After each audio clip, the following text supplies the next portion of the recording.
Hello les amis, j'espère que ça va, j'espère que vous avez la forme, j'espère que vous allez bien, j'espère vraiment que vous passez un bon confinement parce que le confinement se prolonge. Donc aujourd'hui, voilà, je suis en live, donc je vais parler et en même temps je suis aussi sur d'autres réseaux sociaux, donc si je regarde plusieurs écrans à chaque fois, vous savez que voilà, je suis en train de parler sur d'autres écrans aussi. Donc aujourd'hui, on a annoncé que le confinement allait se prolonger. Donc, j'espère que ça va chez vous. Parce qu'il y en a beaucoup qui sont déjà en train de se dire, mais mince, comment je vais faire? J'ai un boulot. Aujourd'hui, je peux plus travailler. Je peux plus faire une rentrée d'argent. Aujourd'hui, ben, il y en a qui vont à l'église encore. Donc, je peux plus aller à l'église. Aujourd'hui, je peux plus avoir les mêmes activités que je faisais avant. On s'ennuie à la maison, on s'ennuie pendant ce confinement, on s'ennuie. Donc, moi, en tout cas, moi, je le vis bien parce que je suis content parce que je passe du temps à me développer dans plusieurs activités. Je passe du temps à aider des gens aussi à se développer dans plusieurs activités. Je passe du temps à coacher les gens, à donner envie aux gens de démarrer peut-être une activité. Bref, je passe du temps à coacher les gens sur la prise de parole en public, sur ce genre de choses. Voilà quoi. J'essaye de motiver un petit peu les gens à faire autre chose que ce qu'ils ont l'habitude de faire. Donc, oui, et aussi, je passe du temps à prendre soin de moi. Donc, j'espère que vous, aujourd'hui, vous passez du temps à prendre soin de vous aussi. Donc, on va parler de l'esprit, on va parler du cerveau aussi.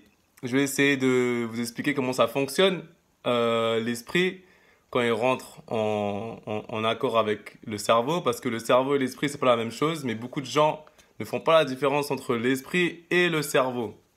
On va parler de comment aussi travailler son esprit, on va parler de la visualisation, des activités physiques qu'on peut faire, qui nous permet de travailler notre esprit, et de plein d'autres choses comme ça par rapport au cerveau et par rapport à l'esprit. Donc, la première chose déjà, c'est utiliser votre temps pendant ce confinement à passer à une étape supérieure dans votre esprit en fait. C'est-à-dire, ceux qui, je ne veux pas parler religieusement, mais je parlais spirituellement parce que c'est différent, c'est deux choses différentes. Ceux qui ne croient pas à la religion ou à toutes ces choses, vous avez ce qu'on appelle un esprit, une âme, un cerveau. Et c'est trois choses différentes. Je ne vais pas faire le cours que je fais dans mes coachings où je parle du cerveau, là, parce que ça prendrait beaucoup de temps. Mais déjà, la chose que vous devez vous dire, c'est que si maintenant je veux essayer de mettre les trois en action et de vous auto-évaluer, par exemple, parce que c'est ce que vous devez faire, en fait, c'est auto-évaluer votre âme, votre esprit et votre cerveau. Il y a des personnes, par exemple, qui vont être très forts mentalement, ils arrivent à très bien utiliser leur cerveau, ces gens, ils sont très intelligents, ils ont beaucoup de savoir, mais par contre, quand on va toucher la spiritualité ou on va parler de l'esprit, on va être perdu. On va être perdu. Donc, la première chose déjà, c'est de se dire, mais comment faire pour que je puisse mettre mes trois entités, parce que c'est plus l'esprit et l'âme, c'est deux entités, et plus mon cerveau qui est physique, comment je peux mettre les trois, et plus avec mon corps, en diapason en fait. C'est exactement ça en fait que vous devez vous entraîner à faire. Et c'est pour ça qu'il y en a qui pratiquent en premier ben, la méditation par exemple. La méditation, ceux qui ne connaissent pas la méditation, parfois ils prennent peur à cause du mot méditation. Mais la méditation, c'est juste, par exemple, vous allez à la salle de muscu, ben, vous faites votre muscu, vous avez l'habitude de vous muscler. C'est la même chose. C'est juste la musculation de l'esprit ou méditer sur quelque chose, vous musclez votre esprit. C'est ça en fait méditer. C'est pas juste rituel, non. C'est que vous musclez votre esprit. Plus vous méditez, plus votre esprit va être, comment on va dire ça, va être touché et impacté en fait par le fait que déjà vous prenez conscience que vous pouvez parler à votre esprit. Et il y a beaucoup de gens qui ont peur de parler de ça, mais c'est réel. Quand vous commencez en fait à rentrer à l'intérieur de votre enfant intérieur, on va utiliser ce mot enfant intérieur, et ben vous commencez à parler et à vous souvenir même de choses. C'est comme ça qu'on forme des super esprits ou des super cerveaux. Même de choses, il y a, je sais pas, qui sont très lointains, mais vous arrivez à vous en souvenir et vous arrivez en fait à ensuite produire des choses que vous n'avez pas l'habitude de produire. D'accord? Comme Einstein, par exemple. Einstein, c'est quelqu'un, on pense qu'il avait un gros cerveau, mais en fait, il avait un tout petit cerveau. Il avait un tout petit cerveau. Mais ce qu'il arrivait à faire, c'est de rentrer dans son esprit, en fait. Il rentrait beaucoup plus dans son esprit que dans son cerveau. Par exemple, parfois, il disait, j'ai rêvé de ça. Il prenait une feuille, un stylo, il posait sur la feuille et boum. Pareil pour Léonard de Vinci. Toutes les choses qu'ils faisaient avec leur esprit, tout le monde pensait, waouh, c'est des autres incroyables. Mais en fait, c'est juste qu'ils arrivaient à rentrer dans le monde spirituel et d'entraîner leur esprit à être en diapason avec leur âme et leur cerveau. Et ça créait des œuvres d'art et des choses incroyables. En gros, vous aussi, vous pouvez le faire.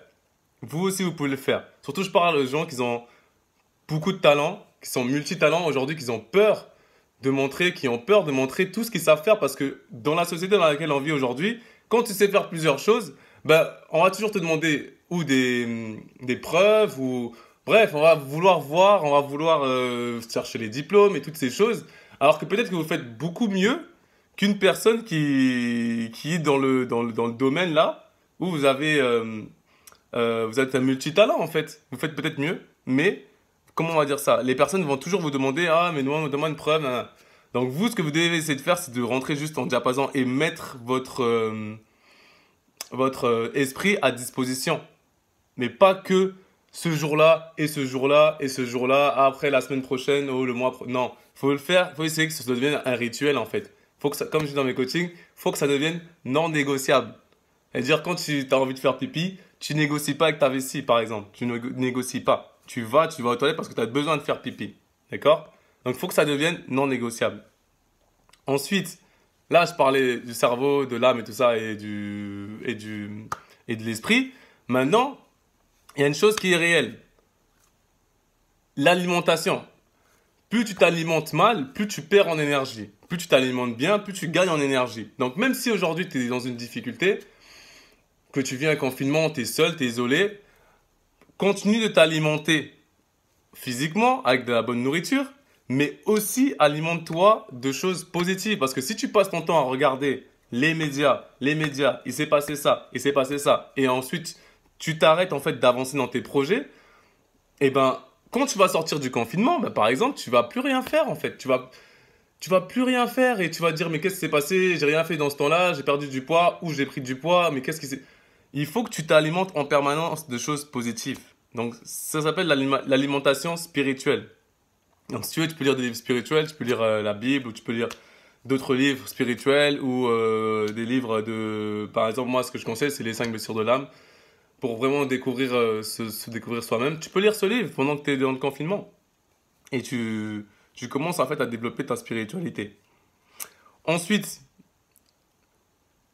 il y a une chose que moi j'appelle, c'est pas facile à faire, mais contrôler ses pensées, contrôler ses pensées en fait. Si tu contrôles tes pensées, si tu te débarrasses de tes pensées négatives, parce que tu peux pas t'empêcher de penser négativement et positivement. À un moment donné, ton cerveau, il pense toujours positivement ou négativement. Mais tu peux contrôler le fait que tes pensées arrivent à penser, ah, j'ai pensé quelque chose de négatif, mais hop, j'ai envie de changer en fait. J'ai pas envie de, comment on va dire ça? J'ai pas envie de penser en permanence à cette chose, par exemple. Si maintenant tu as une pensée négative qui arrive, tu sais que cette pensée négative, elle peut prendre le dessus ou bien la pensée positive, elle peut prendre le dessus sur ta pensée négative. Donc c'est à toi de penser à quelque chose de positif. En coaching, on dit que il faut 20 pensées positives pour tuer une seule pensée négative. C'est incroyable quand même. Ça veut dire que tout ce que tu fais, eh ben, il faut que tu fasses toutes les choses positivement, positivement, positivement, jusqu'à ce que ça tue juste une seule pensée négative. C'est quand même... Bref, en gros, c'est tout le temps un schéma que tu dois employer dans ton esprit, dans ton âme et dans ton cerveau. Parce que même pendant que tu dors, ton âme continue à fonctionner. Quand tu es dans tes rêves, tu continues à vivre en fait. Les gens, ils comprennent pas ça. Il y en a, ils se disent pas que oui, j'ai une autre vie aussi dans le monde, dans le monde des rêves. Je rêve de choses, mais pourquoi j'ai rêvé de ça par exemple? Pourquoi ça rêvait comme ça? Mais Et ils prennent pas le temps, moi j'appelle ça dans mes coachings, prendre le cahier magique. Tu prends un stylo, tu écris ce que tu as rêvé. Tu écris ce que... Ça se trouve dans ton rêve, il y a une réponse à la solution que tu cherches en fait. Mais tu sais pas. Moi, il y a plein de choses, par exemple, que j'ai fait dans ma vie. C'est des choses que j'ai rêvé. Et après, je me disais, mais c'est un rêve. Mais je sais que je peux le réaliser. Je sais pas pourquoi, mais j'avais quelque chose qui me disait, je peux le réaliser. Et à force de le penser, c'est comme ça que tu contrôles tes pensées positives. À force de penser ça positivement, et ben c'est devenu réel dans la vie réelle en fait. C'est plus resté qu'un rêve. Donc c'est la même chose. Tu es dans le confinement aujourd'hui. L'univers te donne du temps gratuitement. Il y a des personnes qui travaillent, par exemple, aujourd'hui en tant qu'infirmière, c'est difficile pour elles. Toi, tu as le temps, tu es chez toi. Il y en a qui sont forcés de rester chez eux en ce moment dans le confinement. Donc passe du temps à bosser sur ton côté spirituel. Au lieu de regarder peut-être des vidéos qui vont rien t'apporter ou des photos de chats ou j'en sais rien moi. Passe du temps à lire des livres qui vont t'apporter quelque chose de mieux dans ta façon de penser et dans ta spiritualité. Si tu as un problème avec le fait, par exemple, de parler à une caméra ou dans une vidéo, eh ben, entraîne-toi à le faire. Entraîne-toi à le faire seul. D'accord? Ensuite, en dernier, je vais parler de la façon d'apprendre de nouvelles choses. Apprendre de nouvelles choses. J'avais parlé la dernière fois de la lecture rapide. Il y a des personnes qui sont allées voir, ils ont essayé d'étudier la lecture rapide. Tu apprends des choses, par exemple, si tu lis un livre comme ça et que tu n'as pas envie de le lire, c'est comme ça, moi au début ça m'arrivait, je lisais des livres, j'avais pas forcément envie de les lire et ça m'ennuyait, j'avais plus envie de les lire. Mais c'est parce que j'étais peut-être dans une position où j'avais pas envie de lire, peut-être que j'étais couché, j'étais assis, voilà, j'étais pas dans une position où je pouvais peut-être apprendre. Vu que je suis quelqu'un peut-être de dyslexique ou d'hyperactif, ben faut que je fasse quelque chose qui va m'aider à me mettre dans la situation en fait. Donc comment j'ai trouvé grâce à la lecture rapide, j'ai commencé à prendre un livre et à marcher avec et à lire en marchant. Juste dans l'appartement comme ça. Dans la maison, hop, j'allais chez là, je lis. Hop, je marche, je lis. Mais tu fais quoi avec ton téléphone? Pourquoi comment on appelle ça? Pourquoi tu lis tout le temps un livre sur ton téléphone? C'est parce qu'en fait, la lecture rapide, c'est ça en fait. Tu actives des zones dans ton cerveau et dans ton esprit que tu n'as pas l'habitude d'activer. Donc, tu apprends les choses beaucoup plus vite que certaines personnes. C'est pour ça que vous allez voir, par exemple, dans la danse ou dans un sport, peu importe, la personne, elle arrive il n'y a pas trop longtemps, et elle vous dépasse déjà en niveau. Parce que sa faculté d'apprendre les choses n'est pas la même que vous. Elle utilise d'autres techniques mentales. Pourtant, elle a le même cerveau que vous, elle a un esprit, elle a une âme, elle a un corps physique. Donc, la seule chose qu'il faut vraiment comprendre avec l'esprit, c'est que ça dépend de la manière dont tu apprends les choses. Le cerveau, il donne des solutions. Il intègre des choses sous forme des rêves parfois. D'accord? Si maintenant tu te mets un rituel matinal, je t'assure que tu te rappelleras beaucoup plus de tes rêves. D'accord? Il y a plein de choses dans ton subconscient qui t'aideront à gagner du temps dans cette vie-là, en fait. Qui t'aideront à gagner du temps dans plein de domaines. Dans plein de choses que tu as envie de réussir. Dans plein de choses que je dis, mais si un jour, si j'étais comme elle, si j'étais comme lui, si j'avais cette facilité, pourquoi je suis pas comme ça? Alors que toi-même, tu as ce pouvoir en toi. Tu peux aussi le faire. C'est pas sorcier, c'est pas magique, c'est juste le cerveau, l'esprit et l'âme. Quand tu auras compris ça et que tu seras vraiment intéressé à ça, tu vas commencer à voir des choses que tu ne voyais pas avant.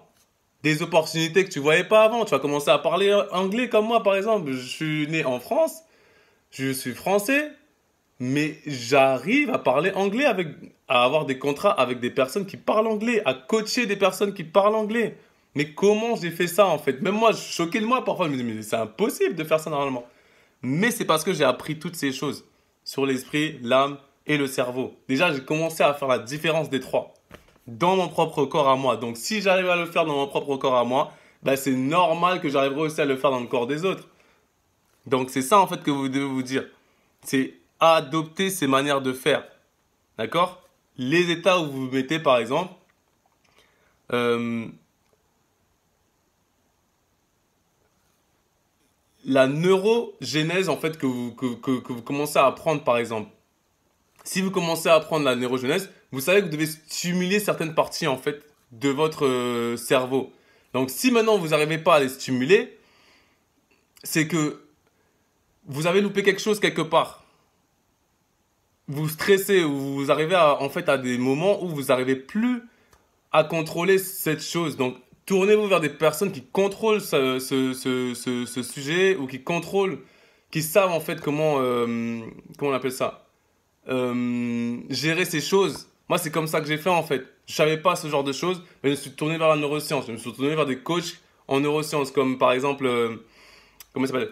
David Lefrançois. Si vous voulez regarder ce genre de choses sur la neuroscience, sur la neurogenèse, comme j'ai parlé avant, allez voir les vidéos de David Lefrançois ou allez prendre son livre et vous allez voir en fait que, ou même, comment il s'appelle?